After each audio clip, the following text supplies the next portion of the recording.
So sit back, relax, and get ready to laugh. Right now, I'd like to introduce you to your host this evening. You've heard him on This American Life. Please welcome Gabe Liebman. Hi, everybody! Welcome to Caroline's. I am not Patton Oswalt, but I swear he's here. I saw him. We just have to tease you for a little bit with like a handful of Jews, and then you're all comedian. So, how's everyone doing? I always hate. Sorry, I didn't even wait for an answer. Great. So I always hate when comedians get on stage and are like, my job, blah, blah, blah, blah, blah, and then tell a joke. Because, like, I'm like, what are they talking about? Because, like, I never have a job. And not because I'm so rich that I don't need one, like, I'm not an heiress. My parents limp and have a huge dog, but not because they're rich. You guys get it? But right now, I do have a job, and it's like, I have crazy early hours. Not like normal early hours where you show up and they're like, we get here at 9, and you're like, how's that? Or whatever. Like, I have an early job that's so early that I like get up and shower and walk to the subway and it's like dark out and the moon's in the sky. And like, if you're headed to work and the moon is in the sky and it's dark out, then you are a whore. I'm a whore. Like, well, I guess I just showered, so I'm like a good whore, but like, I'm still a whore. And then you get on the train and look around at the other people commuting at that hour, and you're like, maybe I work at Port Authority? I don't know, maybe I'm a whore at Port Authority? And then like, you just do a lot of character work in your head, and then you miss your stop. And you're like, fuck it, go back home, jerk off a couple times, smoke a bag of weed, and then open up for Patton Oswalt! You guys get it, right? Totally relatable, normal stand-up. Great. I'm not actually a whore. Actually, I don't even have sex with strangers anymore. Because now I don't want everyone to like kill themselves at the same time, but I am off the market. Thank you. I'm no longer single. I have a boyfriend. Like I had to specify, this is on, you can hear my voice. Cut that next time. I have a boyfriend, and it's such a fucking relief because before this I was single for so long. Like, not like sad long, but like long. Like 20 years? On the dot, like we met around my birthday. Which is long, but it's not like pathetic, right guys? Like, I mean, in New York, you guys have to write the rest of that joke. I don't know. But it's great to not have to date anymore because before this I was like a big online dater, which like feels like something I have to like admit to or something, but like, come on, like, post You've Got Mail, we all do it, right? No, just me? Perfect. It's the worst. I'm so glad I don't have to do that anymore because it's dangerous. Like, it's not dangerous like, oh, you might meet someone who's gonna like chop off your penis and like feed it to you or whatever. Like that might happen, but it's rare. Like, you hear about it, it's that rare. Like, it's dangerous for a couple reasons though. Like, first, it's a horrible way to get to know yourself. Like, right away, I realized that, as they say, I like my men the way I like my coffee. Disgusting. Like, very weak and bitter, cold, not sweet, very gritty on the bottom, you know, coffee like that. It's the worst. Also, it's a little bit dangerous because like the whole idea is to like put two gay guys in the same room who have never met each other, and like, I don't know if you've ever seen that go down, but it's a lot like, okay, we'll see. It's like, not friendly. It's like, prove it. Like, that's the vibe. And like, I see that with gay guys and also straight girls, but like, it seems like lesbians and like straight guys are just the only people who are like, pleased to meet you. And like everyone else is like, yeah, we'll see. It's nasty. And okay, that's a rule, but like it only applies to like real people. That doesn't apply to celebrities. So like if there's like a new celebrity who's gay, they don't get that treatment. You're like their biggest fan right away. It's like, Ricky Martin is a fucking hero. You know, like right off the bat, no matter what you used to think. Meredith Baxter Burney died for you people! That's like the rallying type, but with real people it's the worst. Now, it's also dangerous because if you're anything like me, and you have no self-esteem, then it can really like throw you off your game, because the only thing you know about the person you're about to meet on a date is like whatever they've published about themselves online, and like we all know that's not true. Like on my Facebook page it says I read books, I don't read books. You know, like so it's like very idealized, and like I used to get so psyched out, and like I remember this one first date I was going out with this guy who I had met through JDate. I know.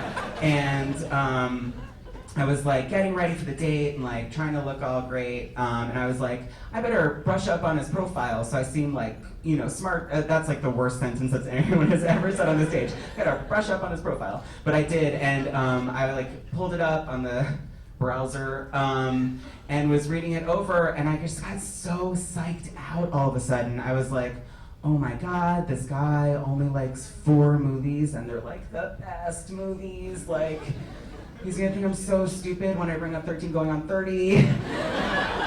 And like, you'd be surprised how often that comes up with me, and I was just like, oh fuck, what's gonna happen? And like, his pictures were so flattering, and he was just like, looked so cute, and I was like, oh my god, he's out of my league, like, fuck. And I was just like spiraling, it was awful. And then finally I was like, you're running late, get a hold of yourself, like, there are some things in this life that you are in charge of, Gabe. So I was like, I'm going on a diet, and that way no one will ever be out of my league again.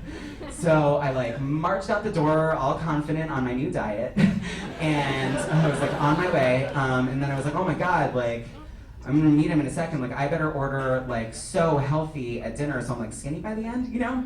But the problem was we were going to that place Mama's in the East Village that's like delicious soul food, home cooking, and it's like the worst place to start a diet. But I had my mind made up. So when it was my turn to order, I was like, yes, sorry, that's how skinny people order. Fat people are like, I need this, and skinny people are like, yeah, I'll have, so that's what I did. I was like, yes, I would like the roasted Brussels sprouts, please, with a side of broccoli. And then he ordered like the smoked beef ass, or whatever a normal person orders at Mama's. And the food came, and I got it all down, and we were chatting, everything was fine. And at the end he was like, we should go get a drink after this. And I was like, we should totally go get a drink after this. And so we went to a bar and started drinking, and then we like kept on drinking. And I don't know about you guys, but like, when I get drunk, I become perfect. Like, I'm so fucking smart. Like, every joke hits. Like, I look like Zoe Saldana. It's just like solved. So that happened, and he was like really impressed. And he was like, we should go back to my place after this. And I was like, we should totally go back to your place. And so we went back to his place and started, you know, entertaining each other, as they say. Or they're gonna start saying that. And everything was going great, except for, by that point, I was holding in between like 55 and 60 farts, I would say, roughly, from my like insane broccoli for dinner nightmare that I brought upon myself. And they weren't like little like oopsies, I swallowed wrong farts that we all get, you know, like they were like big fucking veggie farts made of like steel cables with like all the information in the world to share. And they were all queued up like right here, and it was fucking killing me. And I was trying to ignore them, but like some of them were trying to like Jamiroquai their way out without me noticing. I totally noticed. And at the time, I didn't know that trick where like you can just like pull your ass cheeks apart and fart, and like it doesn't make a noise, and then you're just like, your apartment's windy, goodbye forever, or whatever. It's not like you farted, you know? I thought if you fart, it makes a crazy fucking fart noise, and you're busted. And also, no trick is gonna work if you throw lube into the equation. I mean, like, it could sound like a round of applause, you know? So like, I was like, no you don't. And I was in terrible pain, but like acting cool, and everything went fine. And like, we were laying there afterwards, like, next to each other, sort of drifting off into slumberland, being all like perfect and adorable. And as soon as my body relaxed, even a little bit, all 55 farts came like marching out as one huge fart, and it was just like, so loud that it woke us both up, and we both both knew exactly what had happened because the sheets were on the ceiling and every window was broken. The cars out front were on their sides. The doors were like in the doorway like Twister. And he was just like staring at me and I was like, did you say something? But he hadn't. And so it was like silent, awkward. So I, such a genius, I go, hey, isn't it weird that we have to use our butts?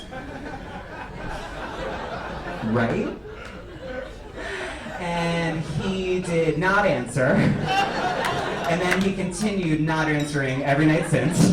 We never talked again. But I'm right. It is weird that we have to use our butts. Because what a fucking curse. Like, as a gay guy, my number one tool for romance is my butt. Are you kidding me? Like, come and get it. But not right now! I have to sit on a hose. I'll call you tomorrow. Like, very sexy. It's horrible. And as a gay guy, like, obviously I'm only friends with girls. And, like, they only talk to me about their pussies, and it's always like, you'll never believe what happens. It's so complicated. And like, they're always telling me these stories, and like, I don't know, like, why me? Like, why is your gay friend like your best audience for Pussy Story Hour? Like, maybe the girls know, they feel safe, they know I'm not gonna like reach out and like grab it while they're talking about it or whatever. I know that's not how you grab one, I've seen like one video. But like, why me? Like, the point is like, on the surface, I'm gonna be like, oh my god, it did, I'm so sorry for you, that's so complicated. But in the back of my mind, I'm like, oh yeah, well what if your pussy filled up with shit every day? Like mine does, that's fucking complicated and no one wants to talk about it!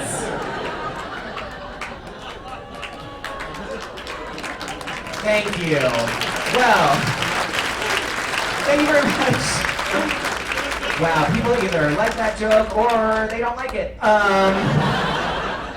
Well, now that everyone's picturing a pussy full of shit, I think it's only fair to get the comedy show started.